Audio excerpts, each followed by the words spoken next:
ஆசியாவின் ஜோதி மேசியா இயேசு கிறிஸ்துவின் நாமத்தினாலே உங்கள் யாவருக்கும் வாழ்த்துதலும் சமாதானம் உண்டாவதாக. மற்றும் ஒரு இனிய நன்னாளிலே இந்த தெய்வ செய்தியின் மூலமாய் உங்கள் அனைவரையும் சந்திப்பதிலே மிகுந்த மகிழ்ச்சி அடைகிறோம். தேவன் கிருபையாக இந்த செய்தியின் மூலமாய் உங்கள் உள்ளத்தையும் உங்கள் இல்லத்தையும் வந்து அடையும்படியாக நீங்கள் கொடுத்த அழைப்பிற்காக ஹோப் டிவியின் சார்பாக நன்றியையும் வணக்கத்தையும் தெரிவித்துக் கொள்கிறோம்.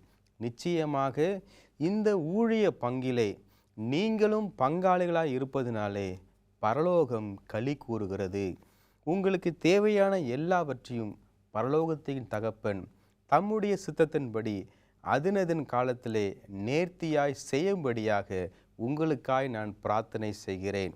பரிசுத்த ஆவியை குறித்து நாம் படித்து கொண்டிருக்கிறோம். இந்த நாளின் தலைப்பானது ஆவியானவரும் ஞான ஸ்நானமும். யோவான் 10ஆம் அதிகாரம் 10ஆம் வசனத்தை நான் வாசிக்கிறேன். யோவான் 10:10.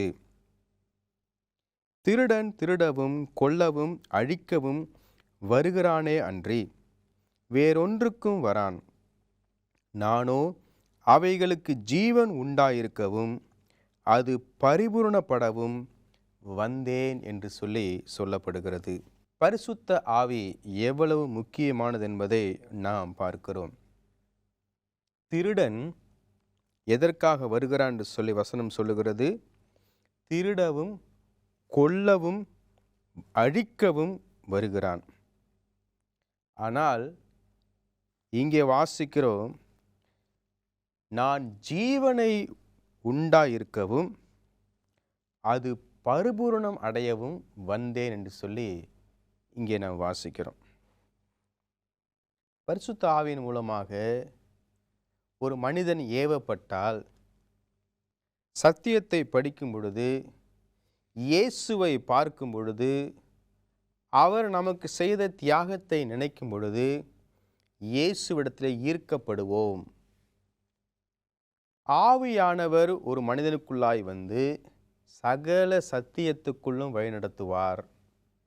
அந்த மனிதன் யாருடைய கட்டாயம் இல்லாமல் ஞான முழுக்கு பெறுவான். ஆன்டி கன்வர்ஷன் லா என்று சொல்லி ஒரு சட்டத்தை இயற்றினார்கள். என்னவென்று சொன்னால், கிறிஸ்தவர்கள் இந்துக்களையும் தாழ்ந்த சாதியில் உள்ளவர்களையும் பள்ளி படிப்பு வைத்தும் பண உதவியை வைத்தும் கிறிஸ்தவர்களாய் மாற்றுகிறார்கள். இது தடை செய்யப்பட வேண்டும் என்று சொல்லி ஒரு சட்டம் இயற்றப்பட்டது. இந்த நாளின் செய்தியை கேட்கிற அன்பு சகோதரனே சகோதரியே, வேதம் எப்படியாய் ஒரு நபரை சந்திக்கிறது, இயேசு எப்படி ஒரு நபரை சந்திக்கிறார், ஆவியானவர் அவரை எப்படி ஞான முழுக்குக்கு ஆயத்தம் செய்கிறார் என்பதை நம்மால் உணர்ந்து கொள்ள முடியும். மத்தேயு 3ஆம் அதிகாரம் 11ஆம் வசனத்தை நான் வாசிக்கிறேன்.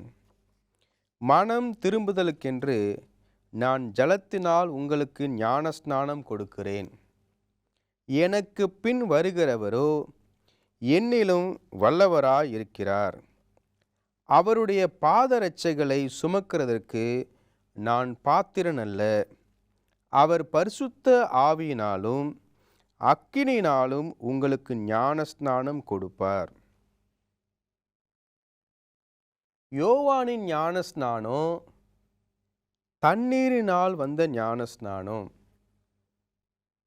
இயேசுவின் ஞான ஸ்நானம் ஆவியினாலும் அக்னியினாலும் ஒன்றுக்கொன்று பூர்த்தி செய்வதாக இருக்கிறது என்பதை நாம் பார்க்கிறோம். ஜலத்தினால் ஆன ஞான ஸ்நானம் மனம் திரும்புதலுக்கென்று ஞான ஸ்நானம் ஆவிக்குரிய ஞான ஸ்நானத்துக்கு முன்னாக வருகிறது. ஜலத்தினால் வருகிற ஞான ஸ்நானம் ஆவியின் ஞான ஸ்நானத்துக்கு முன்பாக வருகிறது. ஒருவன் ஆவிக்குரிய ஞான ஸ்நானத்தை பெறும் பொழுது அவன் ஆச்சரியவிதமாக நடத்தப்படுகிறான் என்பதை நாம் இங்கே பார்க்கிறோம். அப்போஸ்தலர் 2ஆம் அதிகாரம் 38ஆம் வசனத்தை வாசிக்கும் பொழுது அந்த 2ஆம் அதிகாரம் முழுவதுமாக பெந்தைக்கோஸ்தே அனுபவத்தை குறித்து நாம் படிக்கிறோம்.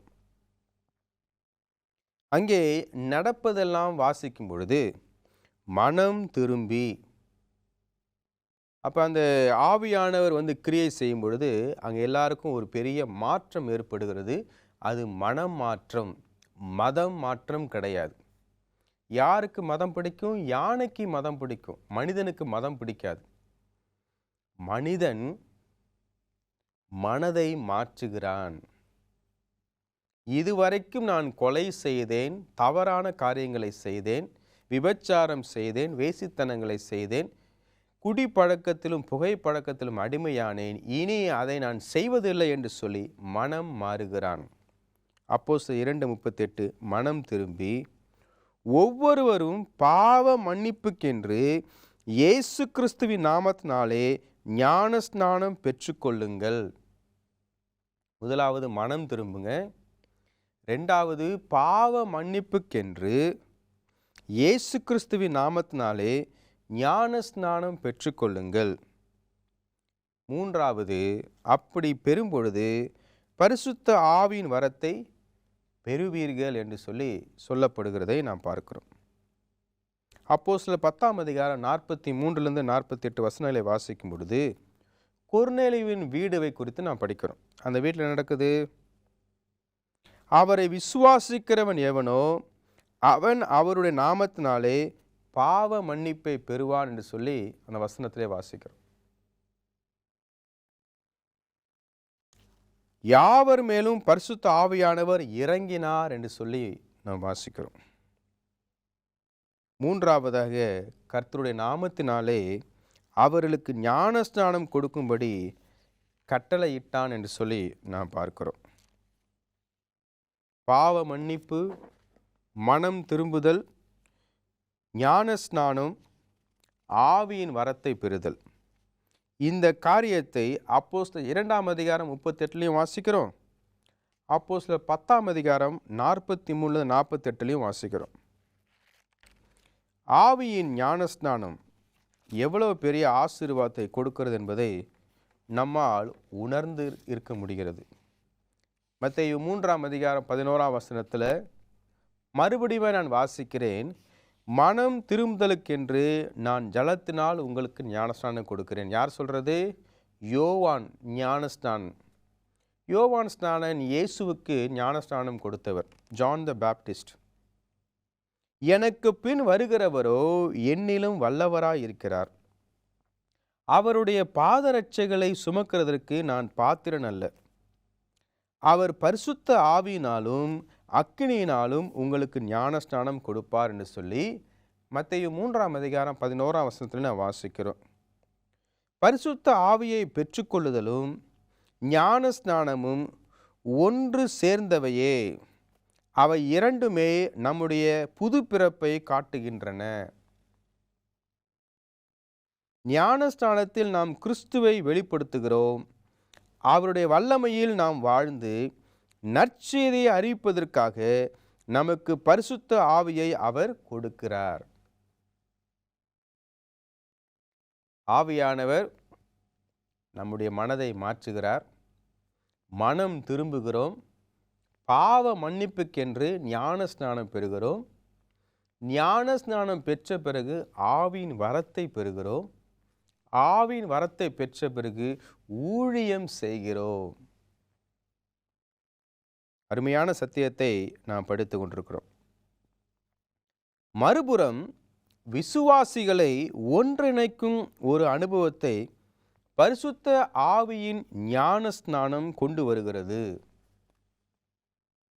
1 கொரிந்தியர் 12ஆம் அதிகாரம் 13ஆம் வசனம் சொல்லுகிறது, எல்லாரும் ஒரே ஆவியினாலே ஒரே சரீரத்துக்கு உள்ளாக ஞான ஸ்நானம் பண்ணப்பட்டு என்று சொல்லி நாம் வாசிக்கிறோம்.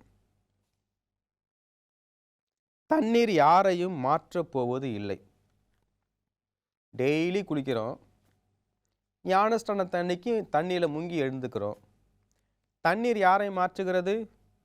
தண்ணீர் யாரையும் மாற்றப் போவது இல்லை. தேவனோடு நாம் செய்யும் தனிப்பட்ட பாவ நிவர்த்திக்கு அது ஒரு தனிப்பட்ட அடையாளமாக இருக்கிறது. பரிசுத்த ஆவியானவர் நம்முடைய வாழ்க்கையை மாற்றுகிறார். பரிசுத்த ஆவியானவர் உங்களுடைய வாழ்க்கையை மாற்ற ஆயத்தமாய் இருக்கிறார். அப்போஸ்தலர் 13ஆம் அதிகாரம் 52ஆம் வசனத்தை வாசிக்கிறேன். சீஷர்கள் சந்தோஷத்தினாலே பரிசுத்த ஆவியினாலும் நிரப்பப்பட்டார்கள். பரிசுத்த ஆவியினால நிரப்பப்பட்டதுனால ஆதி திருச்சபை ஒரு சகோதர சிநேகத்தில் எப்பொழுதுமே வாழ்ந்தது. எல்லாவற்றையும் அவர்கள் விற்று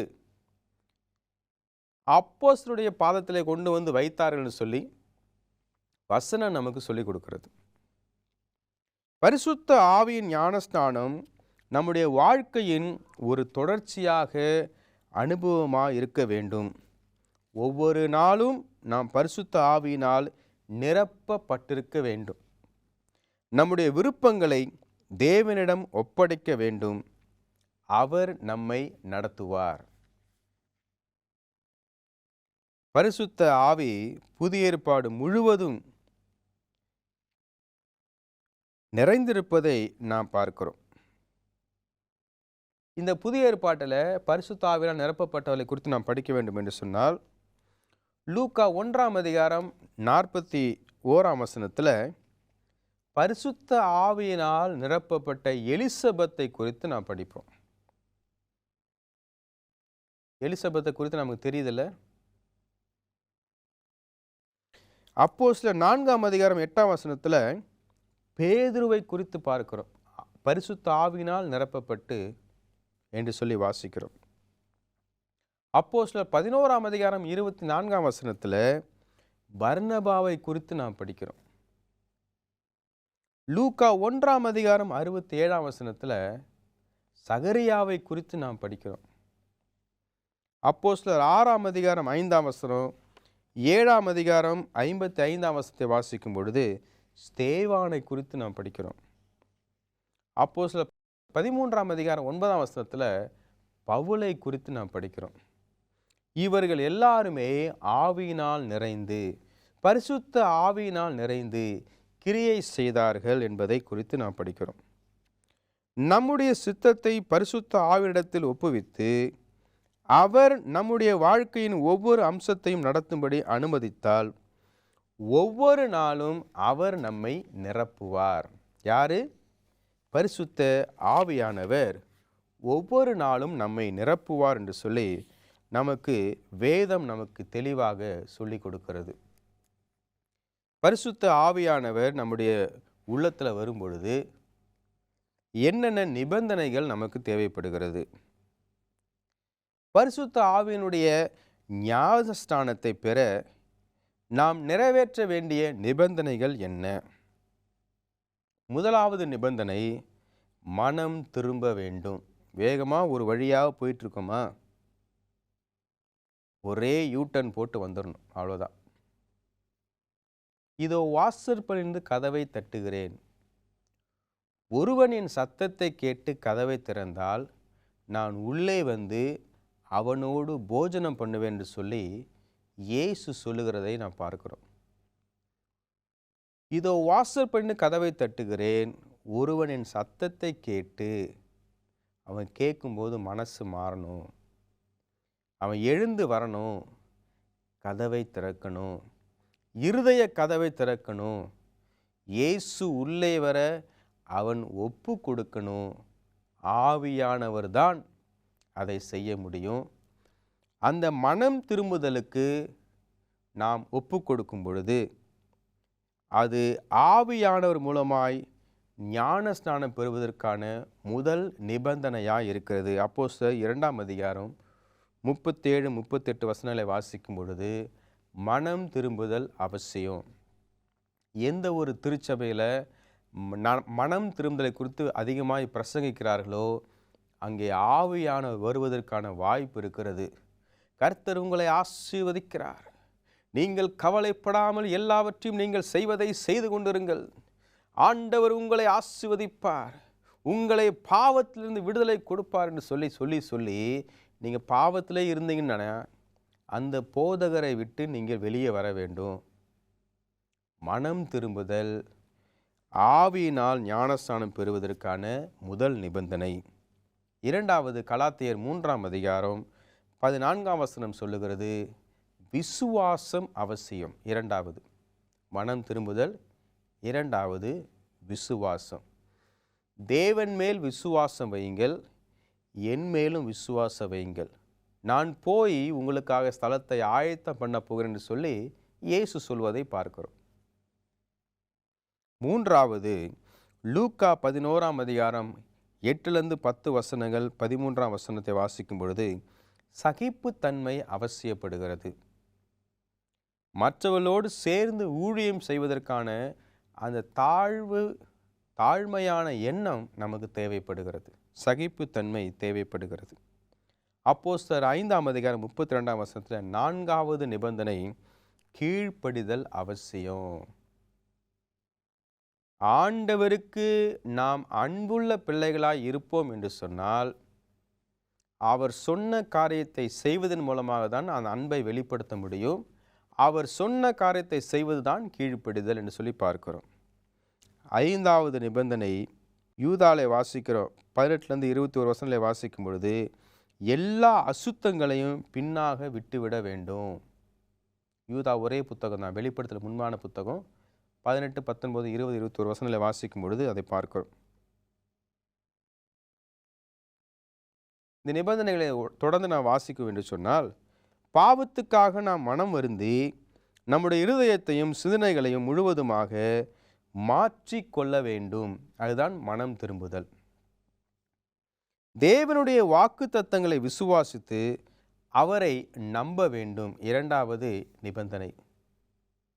மூன்றாவது நிபந்தனை, தேவனுடைய ஆசீர்வாதங்களுக்கும் அவரை நெருங்கி சேர்வதற்கும் தயாராக இடைவிடாமல் ஜெபிக்க வேண்டும். நான்காவதாக, நம்முடைய விசுவாசத்தை தேவனுடைய சித்தத்தை பின்பற்றுவதன் மூலம் காட்ட வேண்டும். ஐந்தாவதாக, பாவத்தை முற்றிலுமாக வெறுக்க வேண்டும். அப்படி நிபந்தனைகளை நாம் செய்வோம் என்று சொன்னால் என்ன விளைவுகள் வரும்? நீ எதை விதைக்கிறாயோ அதையே அறுப்பாய் என்று சொல்லி நான் வேதத்திலே வாசிக்கிறோம். பிலிப்பியர் 2ஆம் அதிகாரம் 13ஆம் வசனத்தை வாசிக்கிறேன். ஏனெனில் தேவனே தம்முடைய தயவுள்ள சித்தத்தின்படி விருப்பத்தையும் செய்கையையும் உங்களில் உண்டாக்குவோராயிருக்கிறார்.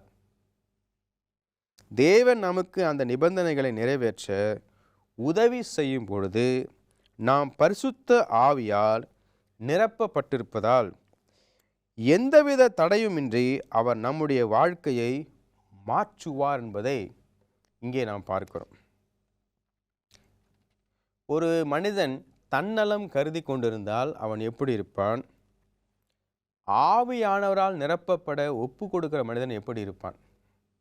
தன்னல மனிதன் பாவமானதை வாஞ்சித்து தேவனை வருத்தப்படுத்துவான். தன்னலம் மிகுந்த மனிதன். ஆவியானால் நிரப்பப்படுகிற மனிதன் ஆவிக்குரியவைகளை வாஞ்சித்து தேவனை மகிழ்விப்பான். தன்னல மனிதன் பாவமான உணர்ச்சிகளால் கட்டுப்படுத்தப்படுகிறான். ஆவியில் நிறைந்த மனிதன் பரிசுத்த ஆவியினால் கட்டுப்படுத்தப்படுகிறான். தன்னல மனிதன் தன்னுடைய சுதந்திரத்தை தவறாக பயன்படுத்தி பாவத்துக்கு அடிமையாகி விடுகிறான். ஆவியில் நிறைந்த மனிதன் பாவ அடிமைத்தனத்திலிருந்து விடுவிக்கப்பட்டு கிறிஸ்துவில் சுதந்திரம் அடைய அழைக்கப்படுகிறான். தன்னல மனிதன் தேவனுடைய சித்தத்துக்கு கீழ்ப்படிவதே இல்லை. ஆவியில் நிறைந்த மனிதன் தேவனுடைய சித்தத்துக்கு கீழ்ப்படுகிறான். தன்னல மனிதன் சுயத்தில் இன்பம் அடைகிறான். ஆவியில் நிறைந்த மனிதன் சுய தியாகத்தில் இன்பம் அடைகிறான். தன்னல மனிதன் பாவ கனிகளை வெளிப்படுத்துகிறான். ஆவியில் நிறைந்த மனிதன் ஆவியின் கனிகளை வெளிப்படுத்துகிறான். தன்னல மனிதன் மன்னிப்பின் தேவையை கண்டு உணராமல் சுயத்தை மேன்மை பாராட்டுகிறான். ஆவியில் நிறைந்தவன் மன்னிப்பின் தேவையை கண்டு உணர்ந்து தான் செய்தவைகளுக்காக கிறிஸ்துவை புகழுகிறான். அப்படின்னா தன்னல மனிதனுடைய வாழ்க்கை எப்படி இருக்கிறது? ஆவியினால் நிரப்பப்பட வேண்டும் என்று சொல்லுகிறேன்னா ஒரு நபருடைய வாழ்க்கை எப்படி இருக்குதுன்னு பாருங்கள். பிலிப்பியர் 2ஆம் அதிகாரம் 13ஆம் வசனத்தை நான் வாசித்தோம். ஏனெனில் தேவனே தம்முடைய தயவுள்ள சித்தத்தின்படி விருப்பத்தையும் செய்கையையும் உங்களில் உண்டாக்குகிறவராய் இருக்கிறார். எல்லாருக்கும் ஆவிக்குரிய வாழ்க்கை பிடிக்காது. ஏன்னா அதில் இன்பம் அனுபவிக்க முடியாது, பாவத்தில் லயத்திருக்க முடியாது, பரிசுத்த ஆவியை வெறுக்கிற பிள்ளைகளாக இருப்போம்.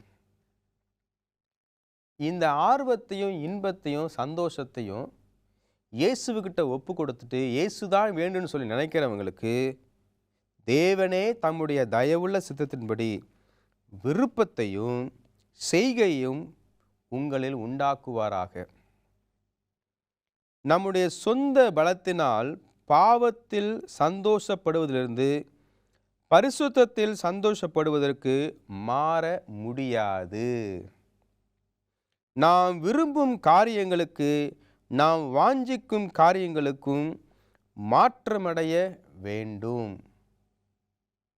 நாம் அந்த நிபந்தனைகளை நிறைவேற்றி பரிசுத்த ஆவியை பெற்றுக்கொள்வதற்கு தேவனே நமக்கு உதவி செய்கிறார். ரட்சிப்பு இலவசம். அந்த ரட்சிப்பை நிலைத்திருப்பதற்காக பரலோகம் நமக்கு உதவி செய்கிறது. தேவன் அதற்கான விருப்பத்தையும் செய்கையும் நம்மிலே உண்டாக்குகிறார் என்று சொல்லி நாம் வாசிக்கிறோம். அவரே மாற்றமடைந்த வாழ்க்கையின் விளைவுகளை கொடுக்கிறார் என்று சொல்லியும் நாம் பார்க்கிறோம். நம்முடைய ஒத்துழைப்பு இல்லாமல் அவர் அந்த வேலையை செய்ய மாட்டார். நாம் நம்முடைய விருப்பத்தை தேவனுடைய சித்தத்துக்கு ஒப்பு கொடுக்க வேண்டும். இதோ வாசற்படி நின்று கதவை தட்டுகிறேன். அவரால் கதவை திறந்து உள்ளே வர முடியுமா? வர முடியும். சீசர்கள் பயத்தில் கதவை பூட்டி கொண்டு உள்ளே இருக்கும் பொழுது ஆண்டவர் பூட்டின கதவின் வழியாக உள்ளே வந்து காட்சி கொடுக்க முடியும் என்றால் உங்கள் வீட்டுக்குள்ளாக அவர் வர முடியும். ஆனால் நீங்கள் விரும்பினால் மாத்திரமே அவர் வர முடியும். கிறிஸ்துவுக்குள் பிரியமான அன்பு சகோதரனே சகோதரியே, எத்தனை முறை உங்களுடைய போதகர், உங்களுடைய அப்பா அம்மா ஞான முழுக்கு எடுத்துக்கோ, இயேசுவின் பிள்ளையாய் மாறு என்று சொல்லி கொடுத்துருப்பாங்க. இன்றைக்கு மறுபடியுமா இந்த குரல் உங்களிடத்தில் வருகிறது. எங்களை அதிகமாக நேசிக்கிற நல்ல ஆண்டவரே, ஆசீர்வதிக்கப்பட்ட இந்த நேரத்துக்காக, அருமையான ஆவியானவருக்காகவும், எங்களை ஞான முழுக்குக்காக ஆயத்தப்படுத்துகிற ஆவியானவருக்காகவும் நன்றி செலுத்துகிறோம். இந்த நிகழ்ச்சியை, இந்த செய்தியை கேட்கிற பார்க்கிற ஒவ்வொரு உள்ளங்களுக்காக ஜெபிக்கிறோம். ஞானஸ்தானத்துக்காக தயங்கி நிற்கிற உள்ளங்களுக்காக ஜெபிக்கிறோம். அவர்களை உற்சாகப்படுத்துங்க. வருகிற ஓய்வு நாட்களிலே அவர்கள் ஞான முழுக்காக தங்களை ஒப்பு கொடுக்க ஆண்டவர் கிருபை பாராட்டுங்க. ஞான முழுக்கெடுத்த பிள்ளைகள் ஆவியின் வரங்களை பெற்று இயேசுவானவர் மூலமாக ஊழியத்தை நிறைவேற்ற தேவன் கிருபை செய்ய வேண்டுமாய் இயேசுவின் மூலம் ஜெபிக்கிறோம் நல்ல பிதாவே, ஆமென். தேவன் உங்கள் அனைவரையும் ஆசீர்வதிப்பாராக. ஆமென்.